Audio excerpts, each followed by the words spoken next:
जी हाँ नाजरीन, आप देख रहे हैं टीके न्यूज़ में हूँ सऊद अशर। टीके न्यूज़ के ख़ास प्रोग्राम में आप तमाम दर्शकों का इस्तकबाल है, खैर मकदम है। हम आज आपको कुछ बताने जा रहे हैं और वो है सरकारी नौकरी से जुड़ा हुआ।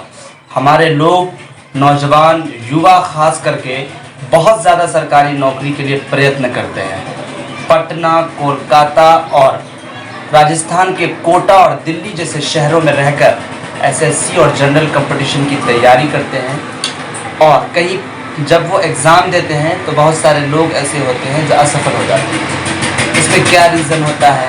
और कुछ लोग वो होते हैं जो एग्ज़ाम देने के बाद पास करके जो सरकारी नौकरी होता है, गवर्नमेंट जॉब, वो प्राप्त कर लेते हैं। ऐसे ही एक मेहमान से आज हम मिलेंगे और उनसे जानने की कोशिश करेंगे कि आपने गाँव में रहते हुए कैसे आखिर ये मकाम हासिल किया है और आज आप रेलवे के ग्रुप सी में आपने जॉब पाया और आपने किस तरह की आखिर मेहनत की, कौन था आपके पीछे जो आपको यहाँ तक लाने में आपकी मदद की है और आपने किन किन किताबों को स्टडी में रखा, कितना टाइम आप पढ़े और फिर वो कौन लोग थे जिनसे आप सजेशन मांगते थे, सलाह लेते थे, मशवरा लेते थे। इन्हीं मुद्दों पर बातचीत करने हमारे दर्शक हैं, उनसे मेरा गुजारिश है कि आप हमारे इस वीडियो को कंप्लीट देखें ताकि हो सकता है कि आपको कहाँ पे कुछ अच्छी चीज़ें मिल जाएं और कुछ वो चीज़ें मिल जाएं जिनके लिए आप बहुत दिनों से परेशान थे। आप किस तरह से किसी भी एग्ज़ाम की तैयारी करें, हमारे वसीम भाई की तरह बिल्कुल धैर्य बना करके अपने मकाम को, अपने गोल को अचीव करने का जो हुनर है वो अपने अंदर में रखें। और आपसे गुजारिश है कि वीडियो के लिंक को ज़्यादा से ज़्यादा शेयर करें और यूट्यूब में जाकर टीके न्यूज़ को सब्सक्राइब करें और जो फेसबुक पेज है उसे भी लाइक करें। हम वसीम आलम का टीके न्यूज़ के स्टूडियो में इस्तकबाल करते हैं, स्वागत करते हैं आपका। कैसे हैं आप? ठीक है, अच्छा।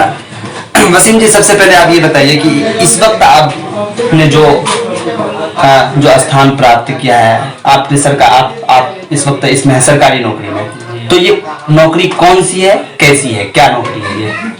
जी, ये तो रेलवे ग्रुप सी टेक्नीशियन की नौकरी है। अच्छा। जो कि 2018 में इसकी वैकेंसी आई थी, फरवरी में। तो इसका एग्ज़ाम 2018 में, इसका 3 एग्ज़ाम हुआ टोटल जी। तो सबसे फर्स्ट एग्ज़ाम जो CVT 1 वो 2018 में ही कंप्लीट हुआ था। अच्छा। उसमें रिजल्ट होने के बाद फिर दूसरा एग्ज़ाम 2019 में हुआ था, वो मतलब CVT 2 जी। और फिर उसके बाद जो इसमें लोको पायलट और टेक्नीशियन दोनों के लिए ये वैकेंसी आई थी। अच्छा। तो लोको पायलट जो करने वाले थे, तो जो उस पोस्ट के लिए भरे थे जी, तो उनका एग्ज़ाम और एक हुआ था साइको। अच्छा। Last exam. अच्छा। और हम लोगों का जो दूसरा एग्ज़ाम हुआ था उसी में पार्ट ए और पार्ट बी तो पेपर से सवाल पूछा गया था। अच्छा। तो पार्ट बी में सिर्फ क्वालिफाई होना था और पार्ट ए जो है वो पार्ट ए के मेरिट के आधार पर बच्चे को मतलब सेलेक्ट किया गया सीट के मुताबिक। अच्छा, तो उसमें आप सेलेक्ट हुए। उसके लिए फिर आपने जो एग्ज़ाम पास किया और फिर इसमें कामयाब भी आप हुए। आप इस वक्त जॉब में हैं और ट्रेनिंग पीरियड में हैं। हम आपसे जानने की कोशिश करेंगे कि आपने इसकी तैयारी कैसे की? इसके तैयारी के लिए कोई विशेष कोचिंग या कोई संस्थान से हम तैयारी नहीं किए थे। इसकी तैयारी हम घर पर से ही अपने सेल्फ स्टडी करके पूरा किए थे। और इसमें सबसे ज़्यादा योगदान मेरे कुछ साथियों का रहा जो कि हमें मोटिवेट करते रहा। और इसके अलावा वो मटेरियल जो है इसके तैयारी के लिए जो बुक्स वगैरह होता है वो हमको प्रोवाइड कराया, जिसकी वजह से पढ़ के हम इसको क्वालिफाई कर पाए। अच्छा, लेकिन एक सवाल ये उठता है कि अगर आपको, ठीक है, आपके दोस्तों ने आपको सपोर्ट किया और आप जो है कि यहाँ रहते हुए घर पे आप उन चीज़ों को पढ़ते थे और फिर एग्ज़ाम दिए, तो एक सवाल ये उठता है कि आखिर आप वो कौन सी किताबें थी, चूँकि जो हमारे लोग हैं, जो व्यूवर्स हैं, वो देखेंगे तो वो ये जानने की कोशिश करेंगे क्या पढ़ते थे आप। जी, जैसे इस तरह के एग्ज़ाम में क्या कुछ पूछा जाता है, वो कौन सी किताबें होती हैं जिनको पढ़ना ज़रूरी होता है?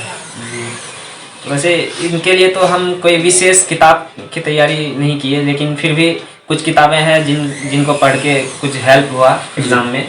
तो वो उनमें से एक रुक्मणी का जो बुक था वो हमारे पार्ट बी में हमारे ITI के ट्रेड से रिलेटेड सवाल जो पूछा जाता है तो उनसे कुछ हेल्प हुआ।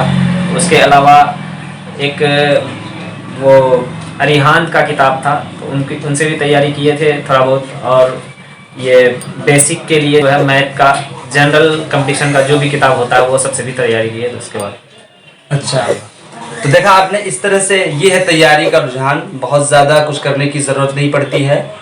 आप रुकमणी जो IT ट्रेड से ITI के हैं जी, वो स्पेशल किताब नहीं, वो अच्छा। कोई भी जब वैकेंसी आती है जी। तो वो निकालते हैं सर, मतलब जो है सजेशन करके। जी। उसके बाद आप जो है कि अरिहंत है ना जी। तो मतलब जो कि उनकी किताबें भी आप इस तरह से पढ़ सकते हैं। तीसरी चीज जनरल ये जो मैथमेटिक्स GS वगैरह ये सब के लिए अच्छा लूसेंट का और करंट अफेयर्स। उसके अलावा सबसे ज़्यादा अगर देखा जाए तो हमारा जो ये इसमें क्वालिफाई में योगदान रहा तो वो यूट्यूब का जो है वीडियो सब देख के वो सब उससे भी तैयारी की है। अच्छा जी, यानी इसके लिए कोई विशेष किताब एक ही अच्छा। किताब से तैयारी नहीं की है, बहुत सारी चीज़ों का मिला जुला है इसमें आपको जो है कि योगदान रहा आपने तमाम। तो YouTube चैनल भी आप देख सकते हैं। अच्छा, जैसे आप कौन सा YouTube चैनल देखते थे? उस समय तो हम वाईफाई स्टडी जो है जी, अच्छा, वाईफाई स्टडी में अड्डा 247, अच्छा वो सबसे बहुत हेल्प हुआ। अच्छा, एक बहुत हमारे जो ये दर्शक हैं वो ये पूछ रहे थे, वो ये सवाल कर रहे थे, उनका नाम है मोहतशिम। वो ये सवाल कर रहे हैं कि ये जो आपने जो स्थान हासिल किया है, जो मकाम हासिल किया नौकरी में, तो क्या ये गोल आपका शुरू से था या बस अचानक ऐसे सेट हो गया आप? जी, शुरू से गोल नहीं था ये। अच्छा, मतलब आजकल तो जानते ही हैं कि जो युवा है यहाँ पे वो छोटे से छोटे नौकरी से लेकर बड़े से बड़े नौकरी तक का तैयारी एक साथ, मतलब सब चीज़ की वैकेंसी भरते हैं। अच्छा, कि जिसमें भी हो जाए उसी में सेलेक्ट हो जाए, क्योंकि एक ही गोल बना के चलने के लिए उसके लिए वैसा सुविधा साधन सब चीज़ होना चाहिए। लेकिन अभी तो हम जानते हैं कि नौकरी इतना मुश्किल से मिलता है कि उसके लिए कोई एक ही गोल रहे तो उसके चक्कर में तैयारी करने का वैसा साधन और उसको बाहर जाके तैयारी करना है कि चाहे कोई सी भी वैकेंसी मतलब किसी में भी हो जाए। तो अभी फ़िलहाल हमारा यही गोल था कि कोई भी छोटा से छोटा या बड़ा जो भी जॉब हो वो मिल जाए, उसके बाद फिर आगे के लिए सोचा जाएगा। तो इसलिए हमने जब इसकी वैकेंसी आई थी रेलवे की जी। तो इससे पहले हम बिहार पुलिस का भी क्वालिफाई किए थे, उसमें अच्छा। नहीं होने के कारण थोड़ा नेगेटिविटी भी आ गया था। अच्छा, बट बहुत ये धैर्य बना के रखना पड़ा, जिसके वजह से कि ये वैकेंसी आई तो एक उम्मीद जगा कि शायद इसमें हो जाए। तो उसके बाद जब से वैकेंसी आई तब से ही ये मेरा गोल बन गया, लक्ष्य हो गया। अच्छा। और फिर तैयारी शुरू की है उस समय से ही। और कोई ख़ास तैयारी यानी इसके लिए पूरा जान लगा के तैयारी तो नहीं किए, नॉर्मली जैसे लोग करते हैं वैसे तैयारी करके। अच्छा, तो लेकिन हमारे एक दर्शक हैं वलीउल्लाह है, वो ये पूछते हैं कि इसकी तैयारी के लिए क्या अलग से आप पढ़ते थे या क्या था आपका पढ़ाई का टाइम, स्टडी मतलब किस हिसाब से करते थे, कितना देर पढ़ते थे आप? पढ़ने का टाइमिंग जो है जी, तो इसकी तैयारी के लिए हम यानी कि पर डे 3 से 4 घंटा ऐसे तैयारी किया करते थे। अच्छा। और ये कोई लिमिट नहीं था कि इस टाइम में ही इतना समय पढ़ना है, किसी दिन 2 घंटे भी पढ़ लेते थे, किसी दिन ज़्यादा भी हो जाता था। अच्छा। तो मतलब बिना लिमिट का ऐसे ही जब टाइम मिले जिस तरह से सुविधा हो उस तरह से पढ़ लिया करते थे। अच्छा, एक बहुत अहम सवाल ये है कि आखिर आपने जब ये नौकरी हासिल की है जी। और कुछ लोग करना चाहते हैं, तो ये जो रास्ते में जो बाधाएं आती हैं, रुकावट, जी जैसे एग्ज़ाम हुआ 2018 में, आपका सिलेक्शन हुआ है अप्रैल में 2020 में, तो जो गैप है इस बीच में आपको ये हौसला जो मिला कि कंप्लीट आप शांति, आप अपने अंदर जो है कि धैर्य बनाए रखे, ये कहाँ से मिलता था आपको? बहुत सारे लोग हैं जो मतलब जो है कि वो क्या कहते हैं, डिप्रेशन के शिकार हो जाते हैं। जी, आजकल तो ऐसा होता है कि मतलब समाज में बहुत सारे लोग बहुत सारे नेगेटिव बात करते हैं, जिसकी वजह से कि अंदर में डिप्रेशन आ जाता है और पढ़ाई से इच्छा हटने लगता है, क्योंकि बहुत ज़्यादा इसमें धैर्य रखना पड़ता है। बहुत जल्दी ही अचानक कुछ नहीं मिल जाता है, इसके लिए बहुत मुसलसल तैयारी करते रहना पड़ता है, परिश्रम करते रहना पड़ता है और उसके बाद फिर ये हासिल कामयाबी मिलती है। तो इसके लिए जो है हमको धैर्य जो बना के रखने का हौसला मिला। ये इसमें एक सर हैं हमारे, वो नवनीत सर, जो अभी वो भी सेंट्रल जॉब में है, अच्छा। इंजीनियरिंग पोस्ट पे। अच्छा, तो उसके अलावा एक और थे हमारे फ्रेंड, तो वो सब भी मतलब इसी से जुड़े हुए थे। तो वो बताते थे कि ये चीज़ जो है वैकेंसी इसमें तो टाइम लगता ही है, लेकिन जिनका हो गया रिजल्ट तो वो उनका सिलेक्शन पक्का है कि होगा ही। तो इसलिए हम इसमें मतलब इंतज़ार किए इसका। अच्छा, जो लोग इसकी तैयारी कर रहे हैं, चूँकि आप एक तरह से आइडियल हैं इस वक्त उनके लिए, इसलिए वो भी उसी राह पर चले हैं, तो उनके लिए आप क्या कहेंगे, क्या पैगाम, क्या SMS है आपके लिए, क्या संदेश है उनके लिए आपकी तरफ से? तो जो तैयारी करने वाले हैं उसके लिए बस ये कहना चाहेंगे उसके लिए कि वो लगे रहे और घबराए नहीं, धैर्य बना के रखे। सबसे बड़ा चीज़ है कि उसको बर्दाश्त करना होगा, क्योंकि समाज में जो रहते हैं तो जब मैट्रिक इंटर पास करने के बाद बहुत सारे लोग उसको नेगेटिव बातें मतलब कहने लगते हैं। घर वाले भी एक तरह से दबाव देने लगते हैं कि जल्दी से मतलब कोई जॉब लो या कुछ करो, ऐसे नहीं चलेगा। तो ये सब चीज़ से घबराए नहीं, वो धैर्य बना के रखें, देर सवेर लेकिन कामयाबी ज़रूर मिलेगा। अच्छा, एक चीज़ क्या होता है कि चूँकि बेरोजगारों की संख्या इतना ज़्यादा है कि कोई भी वैकेंसी निकलती है उसमें अगर 2000 सीट्स अगर होते हैं मान लीजिए, तो उसमें लेकिन 20 लाख लोग है ना, 15 लाख लोग एग्ज़ाम देते हैं जो अभ्यर्थी होते हैं। तो ऐसे में बहुत सारे लोग मायूसी के शिकार हो जाते हैं, पता नहीं मेरा नंबर कहाँ है, नहीं है ना। तो आप जब एग्ज़ाम जो कि देने जाते थे, क्योंकि आपके भी इसमें भी वहाँ भी लंबे कतार में लोग होंगे, युवा होंगे, तो इसके बारे में ये है कि जिस समय हमारा वैकेंसी निकला था इसमें लगभग 26,000 सीट था। अच्छा। और बाद में इसको बढ़ाकर 64,000 किया गया था, और इसमें फॉर्म जो फिलअप किया गया था उस समय 2.47 करोड़ जी, तो इतना अभ्यर्थी थे इसमें। तो उस समय तो हमको लगा कि 2 करोड़ से भी ज़्यादा, 2.5 करोड़ के आसपास इसमें है, और उसमें से 64,000, 1 लाख या 2 लाख भी नहीं, मात्र 64,000 बच्चे को सेलेक्ट होना है।